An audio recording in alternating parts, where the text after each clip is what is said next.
جب حق کے غلبے کا وقت قریب آتا ہے، جب ظلم کے خاتمے کا وقت قریب آتا ہے، جب کفر کے کلمے کے پست ہونے کا وقت قریب آتا ہے، جب دنیا میں امن و انصاف اور کلمہ توحید کے غلبے کا وقت قریب آتا ہے، تب اللہ تعالیٰ چھٹائی کا پروسیس شروع فرماتے ہیں۔ یہ ذہن میں رکھیے گا، اس سے پہلے تک تینوں قسم کے مسلمان ملے جلے رہتے، بالکل ملے جلے، ایک گھر میں تینوں قسم کے مسلمان پائے جاتے، ایک مسجد میں تینوں قسم کے مسلمان، ہر جماعت اور دینی اجتماع میں تینوں قسم کے مسلمان، ہر نشست میں تینوں قسم کے مسلمان، سب کچھ سب ایک ساتھ ہوتا، ملے جلے رہتے کوئی۔ لیکن جب وہ وقت آتا ہے کہ جب اب دودھ الگ ہوگا اور پانی الگ ہوگا، جب اسلام کے غلبے کا وقت، میری بات کو غور سے سننا، بہت امید کے ساتھ اس مسجد میں نے یہ بات چھیڑی، بہت عظیم لوگوں کی طرف یہ مسجد منسوب ہے۔ ہم لوگ عام طور پر نعمتوں کی قدر زندگی میں نہیں کرتے، یہ ہماری مصیبت ہے۔ ہم کسی نعمت، کسی شخصیت کے قدر کے لیے اس کے انتقال کا انتظار کرتے ہیں۔ میں پھر دہراتا ہوں، جب اسلام کے غلبے کا وقت آتا ہے، جب کفر کے کچل جانے کا وقت آتا ہے، جب نظم عالم الٹ پلٹ کر دینے کا وقت اللہ کے بنائے ہوئے پروگرام کے مطابق آ جاتا ہے، باطل کا غلبہ نہیں، کفر کا غلبہ نہیں، ظلم کا غلبہ نہیں، الٹی بات میں کروں، جب کفر کا خاتمہ، جب باطل کے کلمے کے کچل جانے کا اور اسلام کے اور حق کے اور انصاف کے اور امن کے قائم ہو جانے کا وقت جب قریب آتا ہے، تو ہمیشہ اللہ کا معمول ہے کہ ملے جلے تینوں قسم کے مسلمانوں کے ذریعے کبھی بھی حق کا غلبہ نہ ہوا ہے نہ ہوگا۔ اس سے پہلے اللہ تعالیٰ ایک پروسیس شروع کرتے ہیں، ایک ترتیب ہے اللہ تعالیٰ کی، وہ یہ کہ چھانٹ دوں گا میں، پہلے قسم کے مسلمانوں کو الگ کر دوں گا اور دوسرے قسم کے مسلمان بھی پیچھے پیچھے ان کے ساتھ رہیں گے، لیکن تیسرے قسم کے ایک انسان کو بھی میں اپنے مقبول بندوں اور بندیوں کے ساتھ کھڑے رہنے کی اجازت نہیں دوں گا۔ پھر میل تو چھٹے گا، الگ ہو۔ اور اس کا طریقہ کیا ہوتا ہے؟ اس کا طریقہ اللہ کی طرف سے یہ ہوتا ہے کہ کفر ظلم شروع کرتا ہے، ستانا شروع کرتا ہے، بڑھتا چلا جاتا ہے ظلم، ٹارچر ہوتا ہے، چلتے پھرتے مسلمانوں کو مارا جاتا ہے، جیلوں میں ٹھوسا جاتا ہے۔ یہ طریقہ ہے اللہ کا،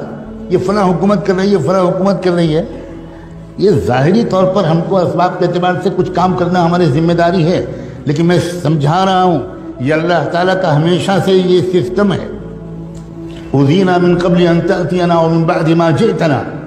بنو اسرائیل کے لوگوں نے موسیٰ علیہ السلام سے کہا تھا کہ پہلے بھی ہم ذلیل سمجھے جاتے تھے، فرعون کے لوگ ہم کو دلتوں سے زیادہ بدتر سمجھتے تھے، ہمیں غلامی کی زنجیروں میں جکڑ رکھا تھا،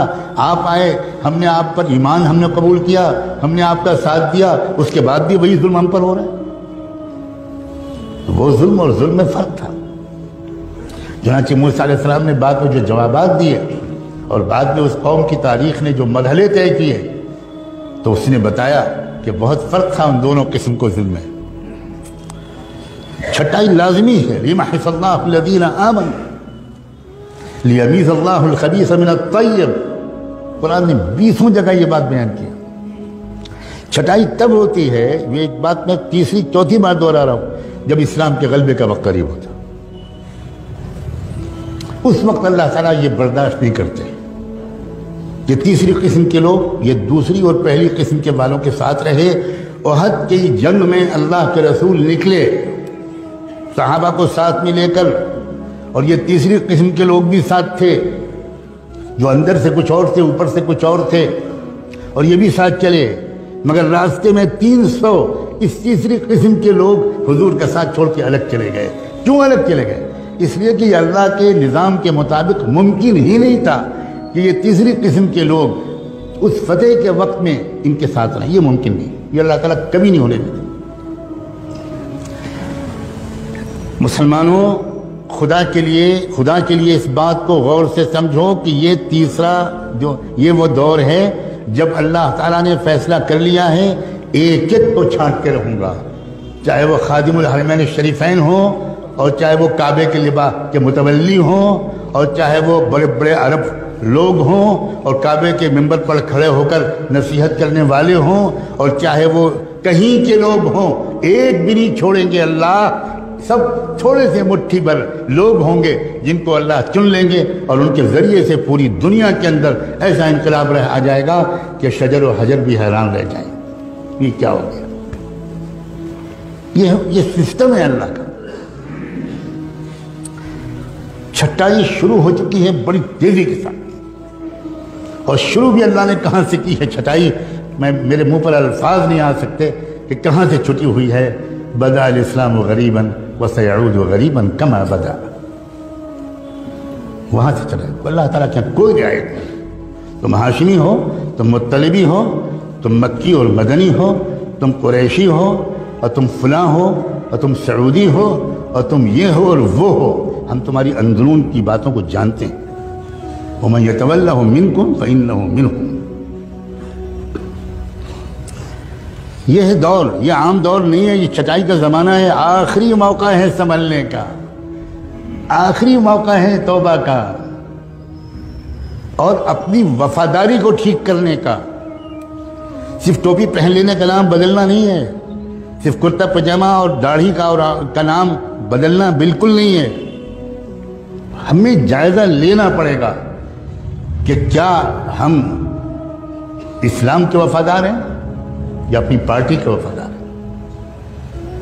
اپنی سیاسی پارٹی کے وفادار ہیں، اپنے لیڈر کے وفادار ہیں، اپنے پیٹ کو شرمگاہ کے وفادار ہیں، اپنی ذاتی انٹرسٹ اور اغراض کے وفادار ہیں۔ قدم قدم پر ٹکراؤ ہوگا، قدم قدم پر ٹکراؤ ہوگا۔ ایک طرف تقاضا ہوگا اسلام کی وفاداری کا، اس میں ممکن ہے تکلیفیں آئیں، بالکل آئیں گی، بالکل آئیں گی، جیل بھی آئے گی، پھانسی بھی ہوگی، سزائے موت بھی ہوگی، فقر و فاقہ بھی ہو سکتا ہے، پتہ نہیں کیا کیا ہو سکتا ہے۔ یہ تو بالکل یقینی بات ہے کہ چھٹائی لازمی ہے، مگر عجیب بات ہے، یہ حالات اور یہ چھٹائی، خدا کرے اتنی ہی بات سے آپ سمجھ گئے ہوں، یہ انتہائی شاندار مستقبل کی علامت ہے۔ بات الٹی ہے۔ اگر اسلام کا غلبہ ابھی دور ہوتا، ابھی اس میں کئی صدیاں باقی ہوتی، تو میں پورے یقین کے ساتھ عرض کرتا ہوں اس مسجد میں بیٹھ کر کہ ابھی بھی وہ حالات نہ آتے، نہ یہاں آتے، نہ یورپ میں آتے، نہ امریکہ میں آتے، نہ عرب میں آتے، نہ مشرق میں آتے، نہ مغرب میں آتے، نہ شمال میں آتے، نہ جنوب میں آتے۔ ہر جگہ حالات اسی طرح کے آ رہے ہیں۔ یہاں آپ کوس لیجئے کہ ابھی فلاں کی حکومت ہے، اور باقی جگہ یہ تو خداوندی ایک نظام ہے، اور اس نظام کو دیکھ کر ڈر اور خوف، مایوسی اور پریشانی، اب کیا ہوگا، یہ لوگ کیا کر رہے ہیں، یہ حکومت کیا کر رہی ہے، آئندہ مسلمانوں کا مستقبل اس ملک میں کیا ہوگا، اسلام کیسے بچے گا، یہ سوالات ان کے ذہن میں آ رہے ہیں جو پہلے قسم کے مسلمانوں والی تربیت پائے ہوئے نہیں،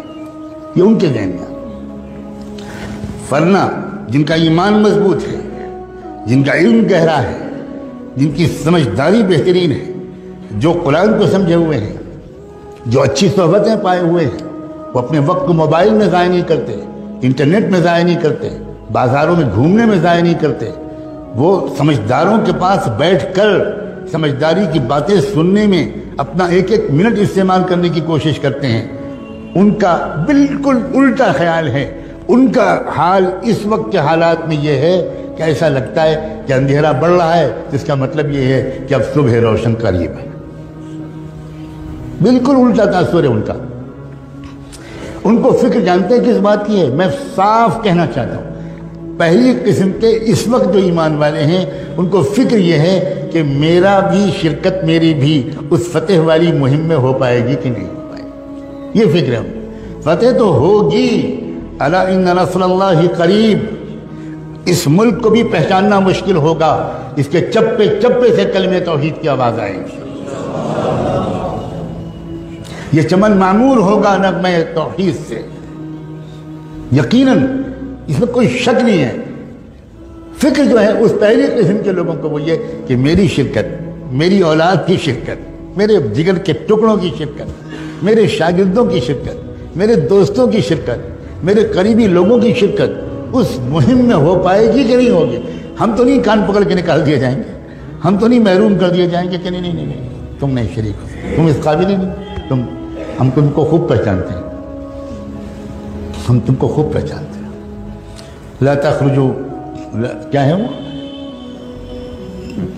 جو کہا گیا تھا ان منافقین سے،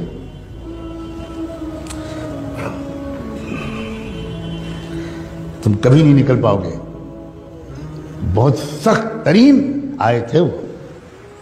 جن لوگوں نے دھوکہ دیا تھا اسی تبوک کے موقع پر ان سے اللہ نے کہا ان سے کہہ دو کہ تم کو کبھی بھی راہ جہاد میں نکلنے کا موقع نہیں ملے گا، لن تقاتلوا معي عدوا ولن تخرجوا معي ابدا، کسی دشمن سے مقابلے میں کبھی تم کو میرے ساتھ دینے کا موقع توفیق نہیں ملے گی، اور کبھی تم آئندہ راہ خدا میں میرے ساتھ نکل نہیں سکو گے، صاف صاف، لن تخرجوا معي ابدا۔ یہ وہ دور ہے جس میں ہم داخل ہو چکے، یہ بتانا ان فرض ہے، اس لیے عرض کر رہا ہوں، خدا کے لیے اس بات کو واقعی ایک آگاہی سمجھیں، اسی لیے میں نے وہ دوسری آیت پڑھی تھی، فَفِرُّوا إِلَى اللَّهِ إِنِّي لَكُمْ مِنْهُ نَذِيرٌ مُبِينٌ، بھاگو اللہ کی طرف۔ بھاگتا تو آدمی اس وقت ہے، اور بھاگنے کو اس وقت کہا جاتا ہے جب معاملہ ایمرجنسی ہو، ارجنٹ ہو، وقت کم ہو، اس وقت کہا جاتا ہے۔ تب اللہ تعالیٰ نے قرآن میں فرمایا فَفِرُّوا إِلَى اللَّهِ، بھاگو اللہ کی طرف، وقت کم ہے۔ انی لکم منہ نذیر مبین، محمد حضور سے کہا گیا کہ یہ کہو کہ میں تم کو صاف صاف آگاہ کرنے کے لیے آیا ہوں،